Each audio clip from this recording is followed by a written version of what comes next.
So Eric and I were talking during the week. It was Monday or Tuesday, and it's done editing the videos. And I was thinking, if anybody knows what clickbait is, if we put something on a subject and a picture, people click on it. And I was telling Eric, I think we owe everybody an apology because the title of the video isn't explained at all. Like, how do you fear YAH? And Eric says it halfway through the second video briefly. So I was hoping that we could actually, for real this time, tell people how to fear YAH. We also owe them an explanation of why YHUH died, which we never actually did. So if you could... for such a deep subject, you better ask for the divine enlightenment here before we start. Wait a second. Are you suggesting people have been fighting about that for 2,000 years? Why he died? Yeah, nobody Oh, really absolutely. knows. I don't even think that we even still know quite why he died. There's some easy doctrinal answers that make it simple, simplistic, but I don't know that they address the full scope. And you can tell by looking on Facebook and hearing what people have to say about it that all they can do is parrot the doctrinal preacher position, but they don't have necessarily any idea. But we could get into that, and we actually getting into this thing in 2 Chronicles 6, which is the substance of today's talk, and a little bit about some stuff in Isaiah 41. We'll address that actually. But I'm just saying, do you want to open with a word of her divine enlightenment? Thank you for your words. Thank you for scripture and your Shabbat that we just enjoyed. There's people in this group and all over the world that have needs. We bring these before you. They've mentioned them in our chat. Father, that you would hear these needs and answer them and protect your people. Keep Israel safe. In Yahuwah's name I pray, amen. Amen. And with that, I'm going to turn off my camera. Okay, so when Kurt's talking about clickbait, I hadn't realized that was a term, but I've actually been subject to the same bait myself. You see a picture that somebody has up as what they call a thumbnail, little tiny picture like you'd see. You say, oh, I want to know about that subject. It's never addressed. Might be a spaceship or aliens or archaeological find, and it's never discussed. So they've baited you with the picture. We're not trying to do that, just so you know. And I saw that the thumbnail picture that Kurt put up last week was lightning bolts coming out of the sky, as it were, and it says, I'm not sure if you had it in Hebrew, but it's YAH. Some people, as I wrote at the top of the papers last week, Jehovah Jireh. In fact, that's this week, I think. That's what you hear, Jehovah Jireh, with the letter J. There was no letter J even in English until the mid part of the 1600s. I don't know how many people know this, but when you first hear about that, there was the letter I, Hiklm. There was no letter J. And some words had two letters I right next to each other, like Hawaii ends with two letters I. And then for some reason, the second one, they would draw the tail a little longer, and it evolved into the letter J. And then somebody, I don't know, it was a king or somebody, King of England maybe, officially added the letter J to the English alphabet. So there was no James or Jacob or Jerusalem or Jehovah or Jesus. It was the Greek and Latin that had been around for over 1,500 years was IESU or IESUS, Yesu. So for somebody to say Jesus is the name above all names, that sound, that phonetic sound that you hear, Jesus, is absolutely not the name above all names. And Jehovah isn't the Almighty's name. So in Hebrew, that 10th letter of the alphabet is called the letter Yod. We might spell it Y-O-D or Y-U-D, because in Hebrew, the vowels are not even written there. They're vowels in modern Hebrew. And I'm saying this in case people are watching that don't know, right? We're talking this whole study is the study of spelling of Hebrew words. That's this whole thing, and determining what are we supposed to do based on the spelling of the words. So somebody asked me about doctrine. It's like, this isn't about doctrine. I'm not even addressing doctrine. People have all kinds of different ideas about what we're supposed to be doing, what's allowed, what is God, whoever that is, want us to do regarding this or that or the other thing. It's like, go figure that out. We're just talking about the spelling of Hebrew words. So by saying that, the letter Yud could just be spelled Yod Dalet. Id is the way it would look in English. Id, like part of the psychological structure of the id, the ego, and the superego, as I think it was Sigmund Freud delineated. But if you're going to write Yod, if it's Yod Vav Dalet, if you stick that vowel in there, is the Vav written as an English O or is it a U? Well, the Vav basically can have 4 sounds. It's the O, the U, the V, and the W. And so when it's Yud He Vav He or Yod He Wah He, then there's a lot of contention whether it's Yahweh, Yahuwah, Yahweh, Yahuwah. That's why there's all the problems, is because just that one letter has 4 sounds that nobody can or necessarily wants to agree on, because they all have their particular reason for leaning to their favorite disposition. And I've heard it said that the V sound, like Vav, didn't even exist until Middle Ages, so that the ancient Hebrews would have never called him Yehovah. However, I've also heard it said that nobody knows for sure, nobody can say how the ancient Hebrews actually spoke. Nobody knows exactly how David expressed the Hebrew language in all the poetry that he wrote in the Psalms, or Moshe when he was declaring. A lot of verses says Yahuwah spoke to Moshe saying, speak to Aharon and his sons saying, for example, the Aaronic benedictions, this is how you bless my people of Israel. Say to them, okay, well, you say those words. Well, how do you pronounce the words? Nobody knows for sure. And so a few years ago, I came up with this way of saying the alphabet, that every letter had a default vowel after the consonantal expression. So in English, just to show you a comparison, we basically put the vowel sound E after every letter. So A, B, C, D, E, F, G. See, there's a couple letters like the F and the H. That's a little different. I, J. See, we always have the E. But in Hebrew, and I don't know who came up with this rule, but it's hearing the use of the letters, it's kind of like that's just the de facto. That's just a matter of that's just what it is. And if somebody came up with, no, I have the authoritative instruction that this is the way you speak, nobody knows. But the vowel sound after every letter is the sound. So it's A is silent. That's just the vowel by itself. And then there's ba, that'd be the B sound, but the B and the V can be the same for the letter bet. Gimel is the G, so it'd be ga. Dalet is D, so it's da. The letter E in English is literally drawn backwards. It's the 3 lines with a vertical, which would be the letter hey, so it'd be ha. And then is it va or wa for the vav?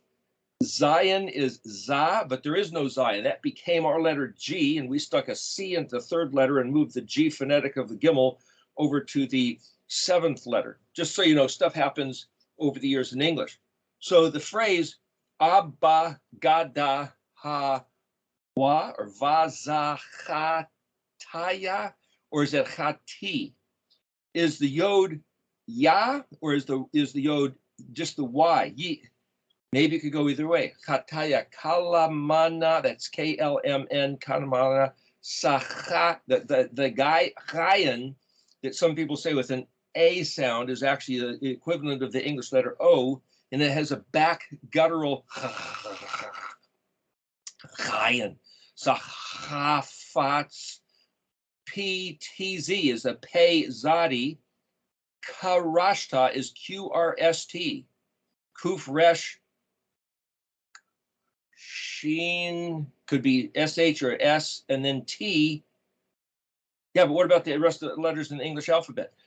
They're thrown back and shuffled in, like the Vav having the V and the W. There's no real X, but that's kind of like the Het, and then the Z thrown back at the Zi. And what I'm saying is that you've got all the letters in there. The Zadi's taken out, the Samic is taken out, the Tet's taken out because it's duplicated the vowels with phonetics with the Tet and the Sheen, the T and the S. Just to give you an overview of the Hebrew. So now that being said, let me make a insightful correction. A few years ago on the erictology.net website, James Ralph had put up the Paleo scriptures, meaning everything from Genesis to Revelation in Paleo letters. I thought, at least at one point, it was correlated to the actual letter for letter, what's in Stone's Tanakh, that would be the Old Testament. And then he had gotten, I keep forgetting where he got it from, for the New Testament written in Hebrew. And that wasn't necessarily the oldest copy of any Hebrew ever found, but somebody in the late 1800s apparently had transcribed or retranslated. Maybe it was Greek, maybe it was Aramaic, but anyway, they'd found some version of the Hebrew, of the non-Hebrew New Testament, written it in Hebrew, and that's what was copied. So I have heard over the years that all the copies of the Hebrew are the same. Maybe there's a couple anomalies, a couple letters shuffled here and there, but the Aleppo Codex was supposed to be, according to Nehemiah Gordon, the most authoritative, the most trusted.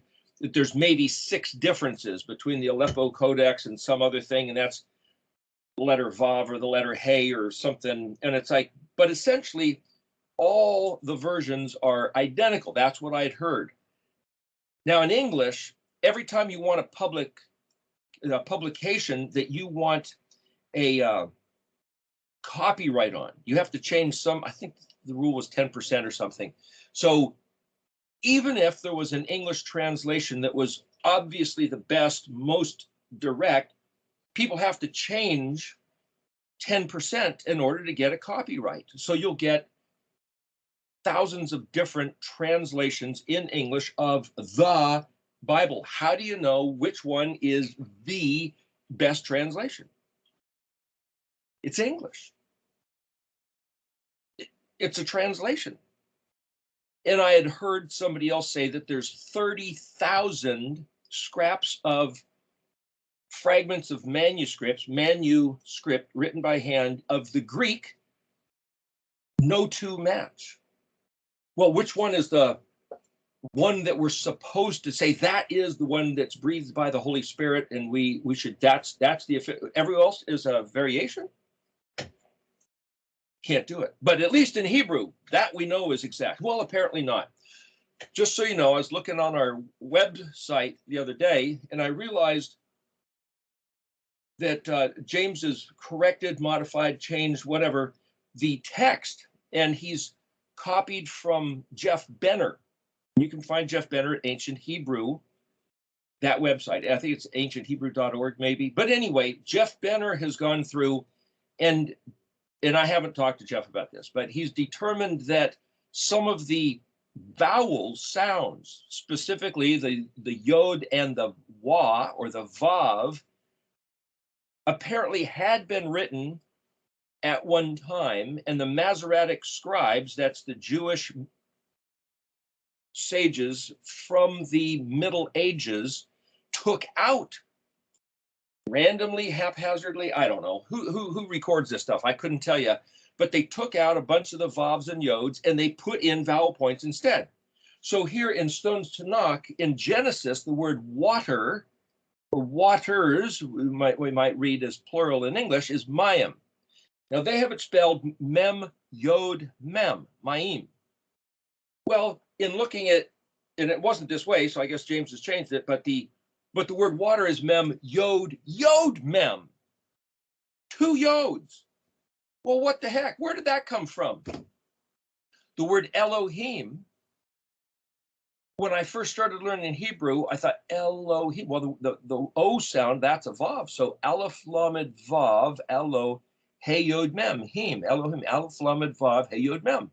But then I got Stones to Knock and I started looking in every single place Elohim is written, Aleph Lamed Hey Yod Mem, Elohim. So the English letter equivalent would be A-L-H-I or Y, that's the Yod, M, Aleph Lamed Hey Yod Mem. But then I looked in what we have now in this Paleo scriptures is Aleph Lamed Vav Hey Yod Mem. And it's like, is it a 6-letter word or a 5-letter word? Well, gee, the Masoretic scribes must have taken out the Vav and stuck in a vowel dot. Did they or didn't they? I couldn't tell you. What I'm saying is now, you could say, look, it's just phonetic. It just doesn't matter. We're just reading letter sounds. Well, I don't know how much it matters. A fellow by the name of Jonathan Wright, who's got personal issues at this point, I guess, kind of hit the wall. Picture a race car going around the track at 200 miles an hour. All of a sudden, somebody cuts him off or something happens and he hits the wall and spins out and flips around and goes up in flames. And I don't know, I'm not sure what's going on with Jonathan these days, but he runs an outfit called Code Searcher. And the whole thing about the Code Searcher is that they consider the equidistant letter sequencing. From the Hebrew, you change one letter, throws everything off. So if you add a yod in Mayim every time it appears, and add a vav in Elohim, and then all the other places, and I just scanned quickly a couple pages, and it's like, this whole thing's been changed. And I noticed that James had put up that, hey, he had checked with Jeff Benner, it's okay to use his text. And it's like, now I'm not saying that that's bad, but what I'm saying is I can't tell anybody whether Jeff Benner's correction of the text is more or less legitimate than Stone's Tanakh version of the text. And it's in Hebrew, and they're supposed to be the same, but they're not the same, just so you know. So I can't tell you, in terms of equidistant letter sequencing, whether you have to use the Stone Tanakh version with the vowel points called nikud, which are lines and dots under the letters. That's the modern Hebrew vowels. And for Jeff Benner to say, no, somebody change the text. There's supposed to be yods and vavs in there. What do you do? Well, you don't do anything. There's nothing we can do. I can't go back and solve this problem. I'm letting people know because I didn't even know it was a problem until just this week. And I don't know how to correct the problem. So all I can say is thank you to James Ralph for providing us. He put all the effort into making that Paleo Hebrew scriptures available. It took him hundreds of hours a few years ago, and apparently he's still been working on refining it. Just so people know, I thought it was Stone's Tanakh text, but it's not. It's Jeff Benner's text. And as such, then you're not going to find the jots and tittles necessarily. I didn't get a time to look at that, which are the large letters, the little letters, the dots above the letters, or whatever it is. If I get a chance to turn that project into something that people can have, I'll do that. But in the meanwhile, you can still go to erictology.net and you can get the whole entire Bible written in Hebrew. But again, don't trust anything. This is all on your own. You can't trust me for doctrine or Jeff Benner or James Ralph for, is that exactly the way they spelled the word? Work out your own salvation in fear and trembling. That's a New Testament verse, and I'm not sure where it is offhand. Didn't Paul say that? Maybe somebody can look it up and stick it in the... We're talking about fear of YAHUH. That's why I'm mentioning this. It's like all this effort now for nearly 20 years of me trying to figure out this Paleo-Hebrew. It hasn't been 20 years since Paleo, but 20 years ago is when I started looking at the Torah, specifically looking at the Torah, 2001. Out of a serious, really, really emphatically serious regard of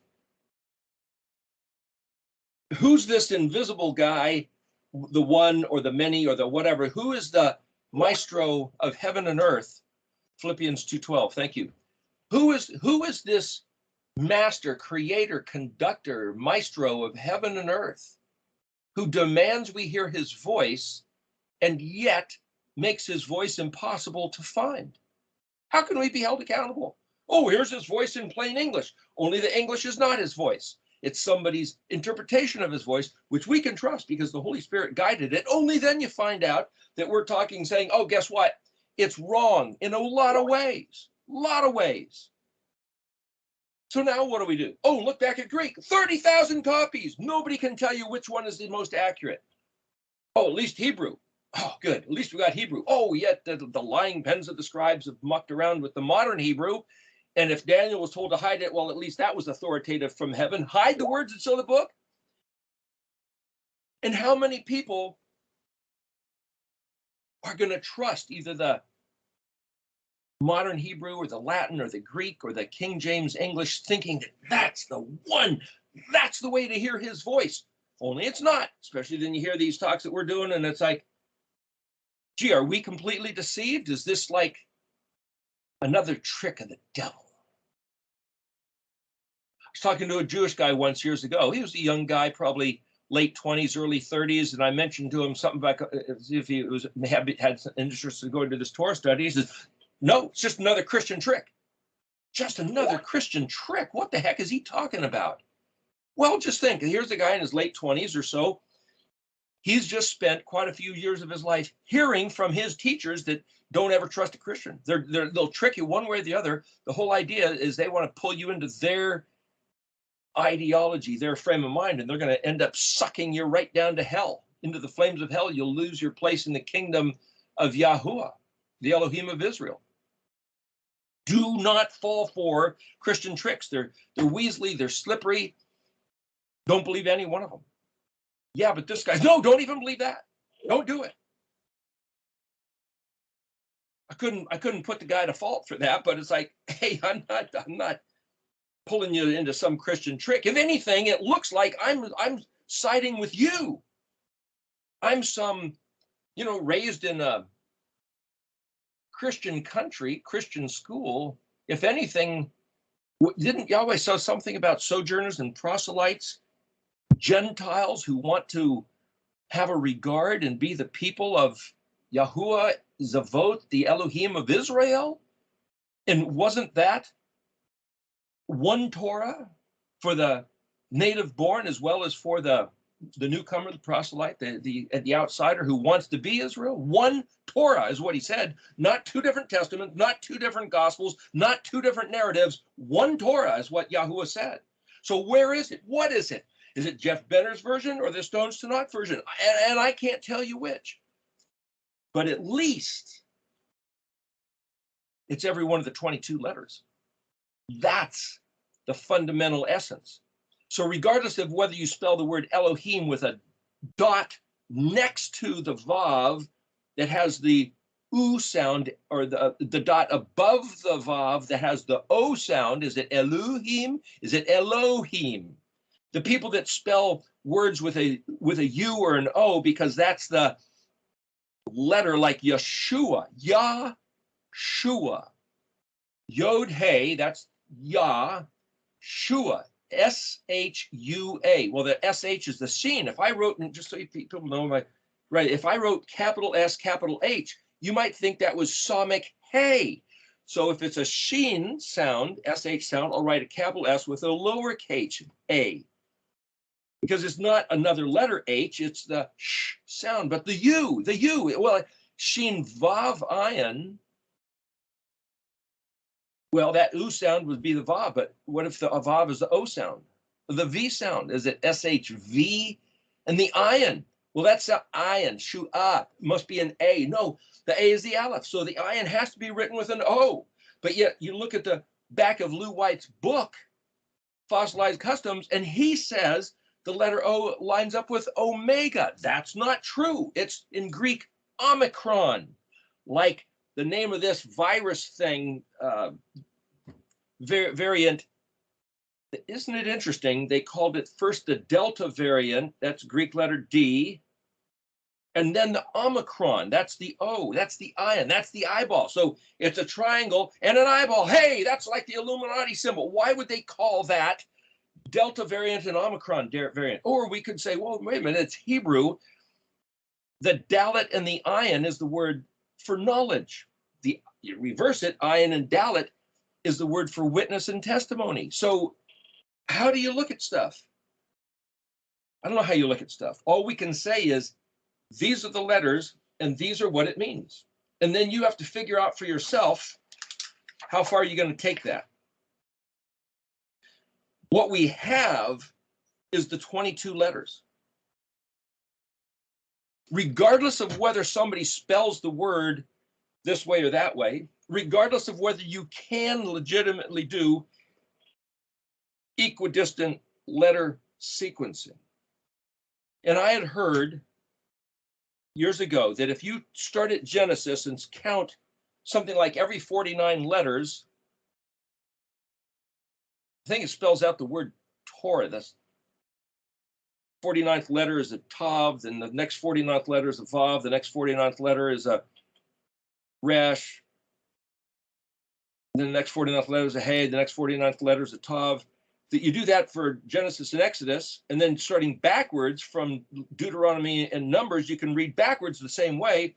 And then when you get to the book of Leviticus, every 7th letter spells Yud, Hey, Vav, Hey, Yud, Hey, Vav. I heard something like that.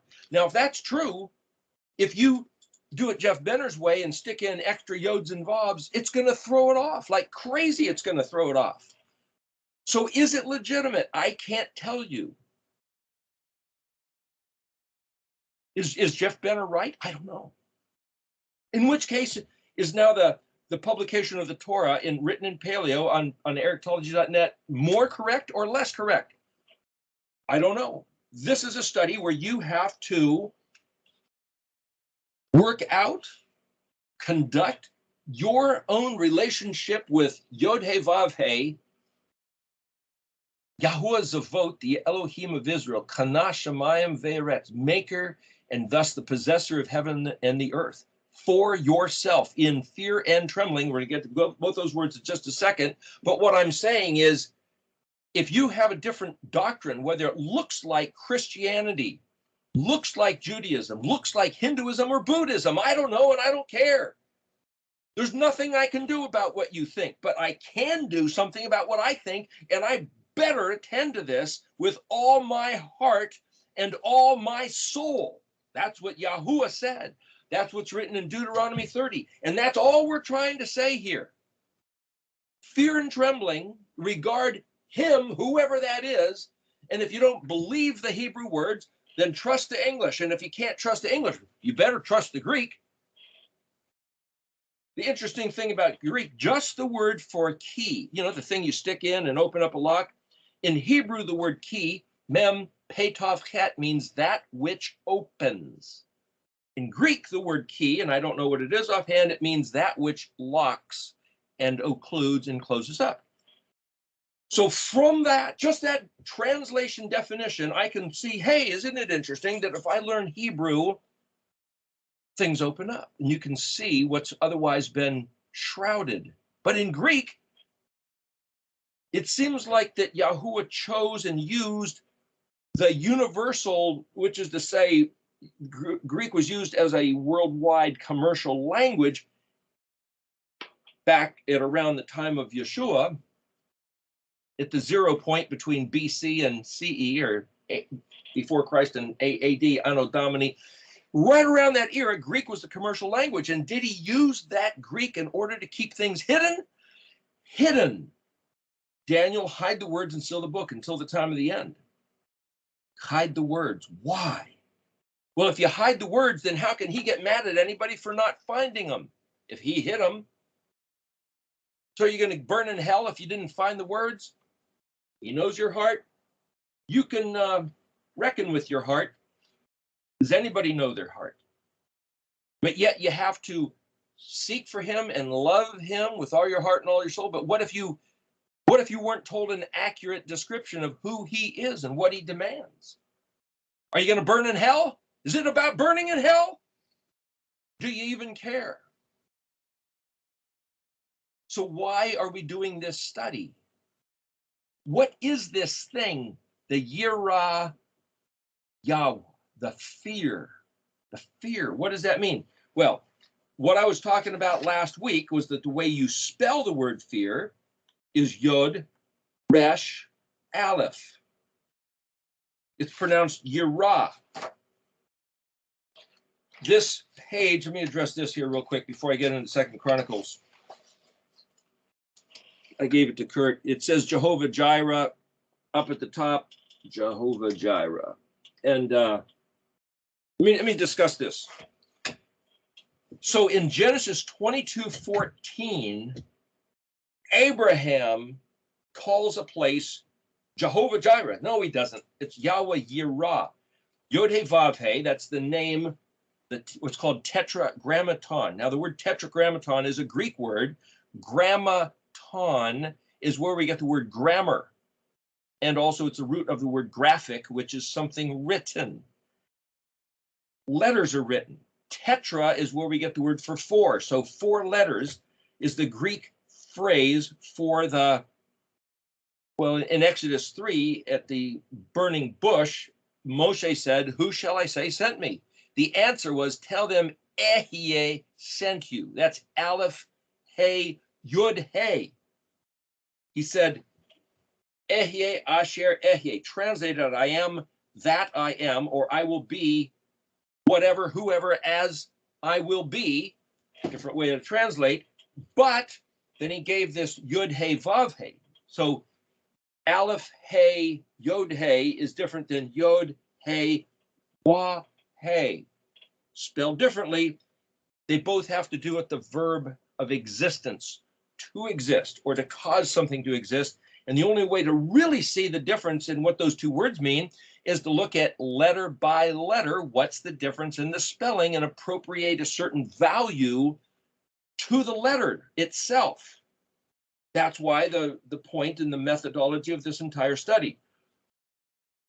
So that's the only way of conducting what this is, and to do it out of a great regard for this guy, Yahuwah Zavot, the Elohim of Israel, because that's what he gave us. He gave us a voice. On Mount Sinai, he said, "You saw no image." Now, he made a point of telling Israel, it says they saw the flames and the sound of the shofar. It's like they saw the sound of the shofar. Well, it doesn't say they heard the shofar. It says they saw the sound. And so years ago, John Gertis had this website called See the Sound, and that's where that came from. Because if you look real close, it's Yirah, the sound. Well, the word Resh, Aleph, Hey, if you look in the dictionary, means to see, but it also means to perceive and understand. In fact, here I have it written on the bottom of this page.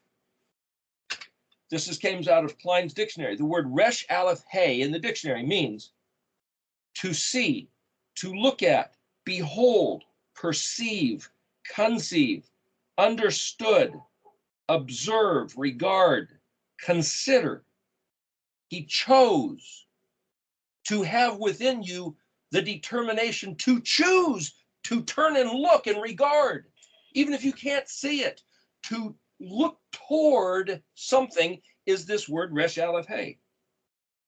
To approve of, to prefer.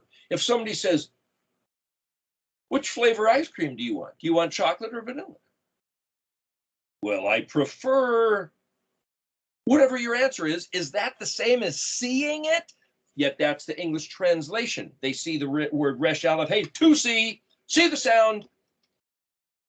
To have within you the preference, the inclination to turn and consider, to just look at. All of that is resh aleph hey.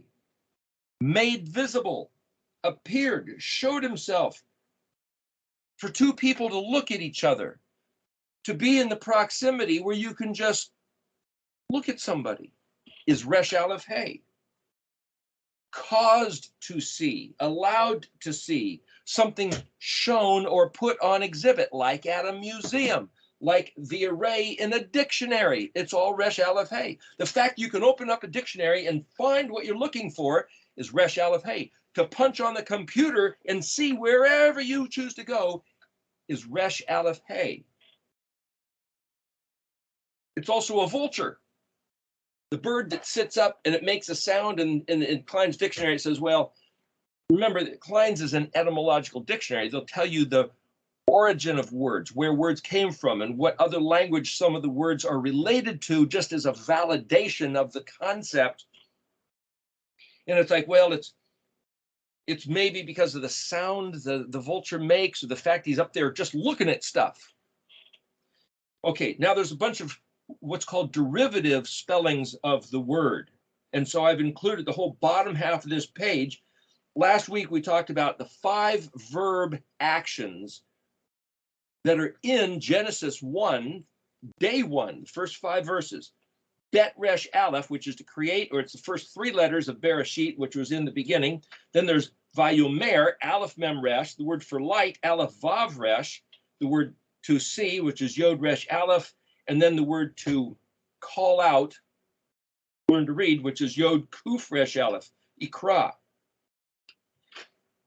Related language to Hebrew is Spanish, actually, in a lot of ways. Yod resh, written in English IR, ear, means to go. The word yod resh aleph, yirah, means in the dictionary fear, afraid, revered, honored, timid, or dreadful.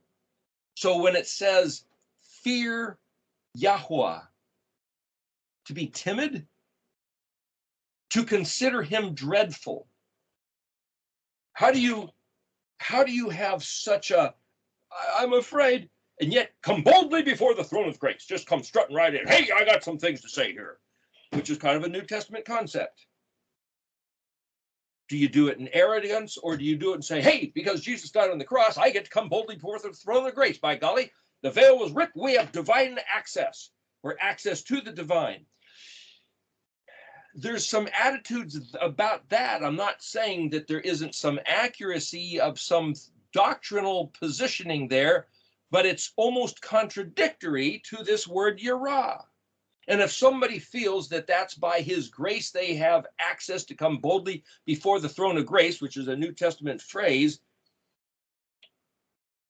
I'm not going to take that away from you, but I'm going to say that this word yirah doesn't carry that attitude. The word yod resh hey, so now we have yod resh aleph compared to yod resh hey. The aleph is kind of, from what I understand, an Aramaic suffix of kind of this neutral thing, but it's meaning that it's not masculine, it's not feminine. The hey is a feminine suffix, and here we have yod resh hey, but that just means to somehow put on something on exhibition. So what does the aleph actually do? This is all part of the word study. Yod resh hey means to throw, cast, or shoot. To throw something. Well, when you're teaching, like what we're doing here, we're taking a subject and we're pushing it up on display so that people can at least look at it and consider it. If you don't want to believe it, don't believe it. If you want to believe something else, if you want to go watch something else, go ahead. But for somebody to say, gosh, you got all these strange words and all these different English definitions and English translations, and what are we supposed to do with all this? Do you add the extra letters or take the letters out? To teach, instruct, show, or point out is yod resh hey, which is exactly what we're doing. We are looking at Yahuwah's personal language, Hebrew, the 22 letters, and we're showing how they've been assembled to spell words. And soon as they were assembled to spell words, you got other people messing with it, taking out letters and putting letters in. He said, you saw on Mount Sinai, he saw, you saw no image. And then he goes to clarify. He says, not a male, not a female, which we could say, well, he's speaking of human. Then he breaks it down into animal categories. He says, not an animal, not a reptile, not a bird, not a fish. You heard a voice. There's something about his voice. Well, the voice isn't spelling out words with vowels. It's at least the consonants. Okay, so Jeff Benner's point is, if you consider yods and vavs to be the vowels, you can plug them in, take them out. They don't really do anything. Well, yeah, but you'll hear other people say there are no vowels in Hebrew. It's all consonants. The yod and the vav are both consonants. The yod is the Y, and the consonantal vav would be the W, because if the vav was a late addition and the U and the O were vowels, then it's got to be a W. Dawud, not David, Dawud, whatever. What I'm saying is, he told us to listen to his voice. Soon as you write it down, there was somebody else who was on the internet who was trying to quote a verse from the book of Enoch, and it was one of the fallen angels, one of those guys who corrupted humanity by teaching them to write. To write! So if the book of Enoch has within it, wherever it is, chapter and verse, I don't know, that it was a fallen angel who led humanity to deal with written script, then this whole thing should be thrown in the garbage. Well, I don't buy it. I'm not going to believe that. Because I'm going back to Daniel 12, for the archangel Gabriel saying to Daniel, hide the words and seal the book. Has nothing to do with orthography. I'm going to go back to the verse in, not sure if it's, well, it was after the Exodus, but Moshe was told to get some big stone rock, paint it with plaster, put plaster on it, and write the words in well clarified. Print them neatly so people can read. And Moshe was told to write down all the words of Yahuwah, write, katub, kaf, tav, bet. Okay, so if the book of Enoch says, no, that came from an evil demon, a fallen angel, but then we have in the Torah that Yahuwah told Moshe and then had Gabriel tell Daniel to have the words written, I'm going with that. Just so you know, you can believe whatever you want. But a derivative of the fear, then, of Yahuwah is to teach, instruct, to show, and point out. Yod Resh Aleph going to Yod Resh Hey. That's what we're doing by talking about in teaching and analyzing his stuff. Another derivative word, Resh Hey Hey. Fearful, to move hesitantly. And then in the dictionary, in Klein's dictionary, it says a derivative of that is Tav Resh Hey Vav. So now you notice Hey is the feminine suffix, Vav is the masculine suffix. So if you take off the feminine Resh Hey Hey and make it Resh Hey Vav, it's the same root word of the Resh Hey. But yet I thought we were talking about Resh Aleph. I'm telling you that the Heys and the Alephs and the Yods and the Vavs have to do with the verb to exist, and you can shuffle them and move them around or take them out and put other ones in. It doesn't change the root of it, but the root of this whole thing is the letter Resh.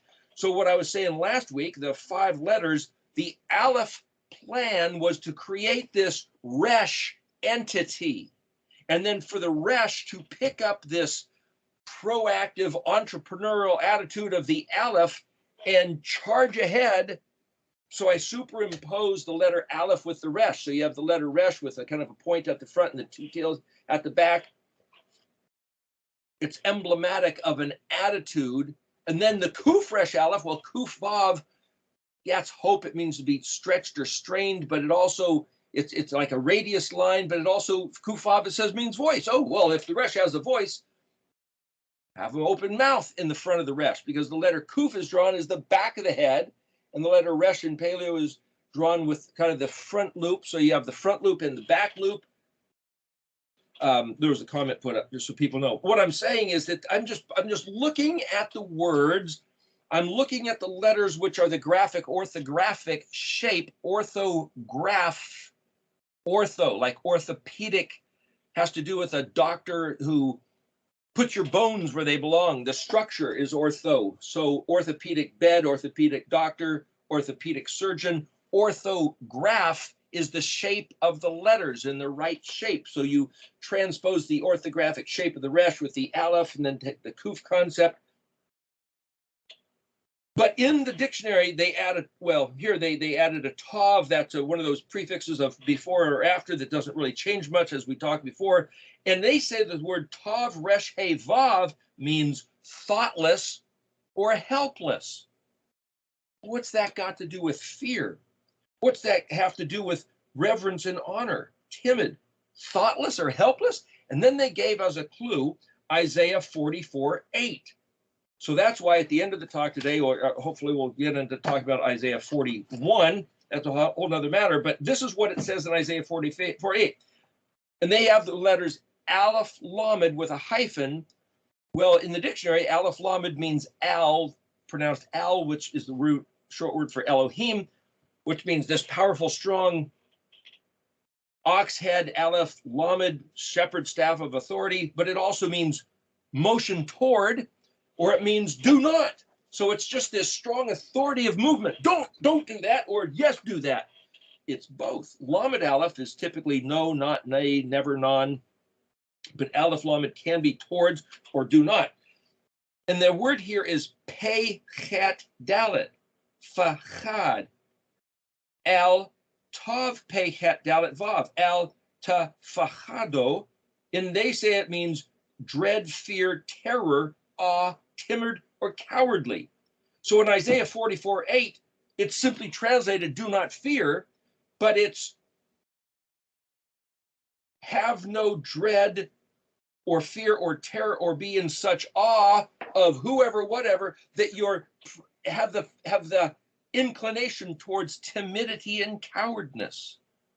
Yahweh says, do not do that. That's what he's telling his people. Then he says, al Torah, meaning, or spelled tav resh he vav. Well, that's not even the same spelling, but simply translated, don't fear.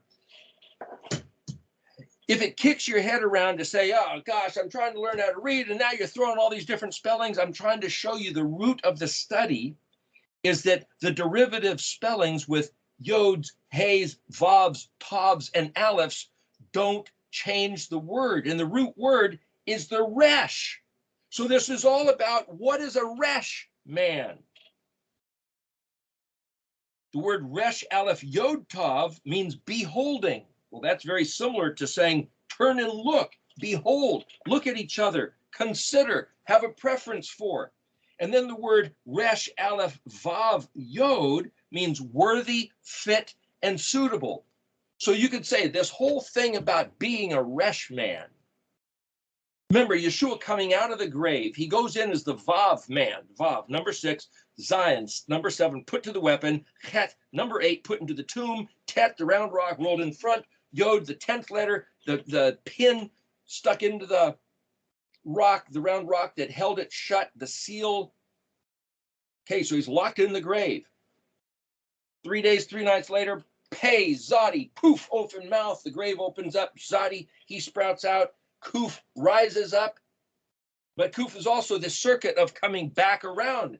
And so when he comes back around, he's coming back around as the resh. The 20th letter resh, sheen 21. The word spelled resh sheen has to do with license, authorized, permitted. Resh sheen tav is the word for net, trap, snare. Aleph resh sheen tav is the word for betrothed.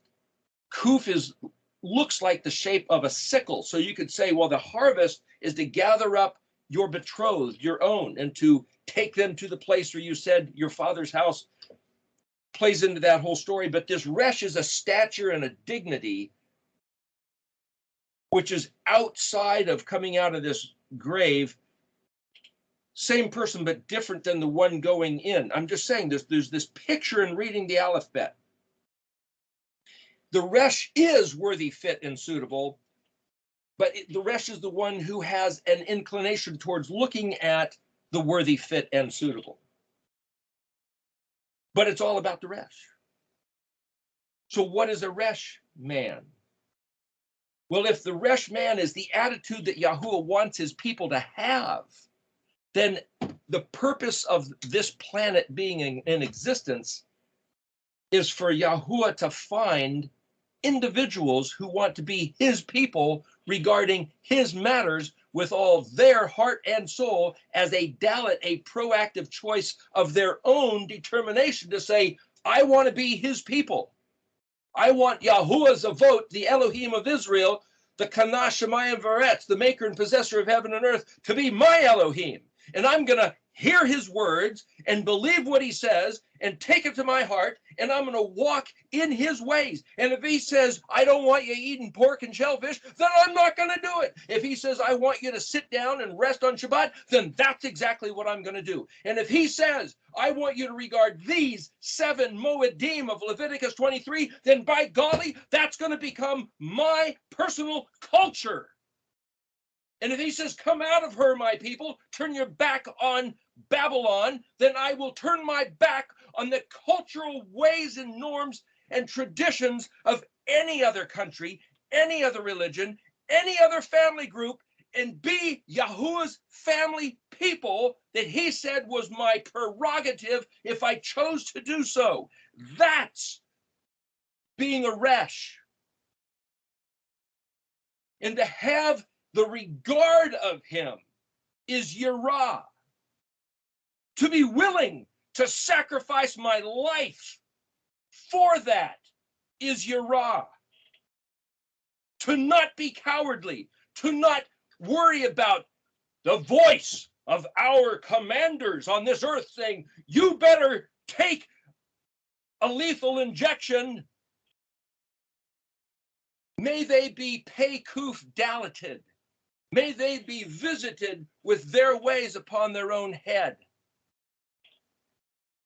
Fuck God. With that, we're about an hour and we should break, and then I'll get into what Solomon said in 2 Chronicles 6.